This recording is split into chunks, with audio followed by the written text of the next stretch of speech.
Арбаңыздар, замандаштар, комментарийдегі көптөгөн биздин көрүүчүлөрдүн суроосу боюнча кайрадан ушул жерди силерге бир көрсөтүп коелук дедик.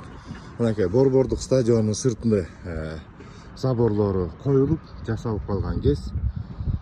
Ар жагында жашыл газон себилген, аны өткөнкү видеодо көрсөткөнбүз. Андан сырткары өткөндө биздин дайымкы көрүүчүбүз эжекебиз зоопаркты бир көрсөтүп коюлады эле. Зоопарктын биягындагы кашалары алмашыптыр. Бул жери да толук бүт элек. Бирок мынакей зоопарктын сыртын бир сыйра өзүңүздөр көрүп койсоңуздар болот. Кандай деңгээлде, кандай жасалып атканын. Мынакей айбанаттар бакчасы дейт. Экологический парк болуп калыптыр. Эшиктерин дарбазасын жыгачтан мындай дизайнерский, илгерки бир замоктардын, чептердин кире беришине окшоштуруп дизайнерлер ойлоп табышыптыр. Ал эми мынакей бул айбанаттардын тоголок сүрөттөрү бул илгери эле бар эле, аны да сактап коюптур. Бирок архитектурный мындай достояние кылып, өзүңүздөр баамдагандай.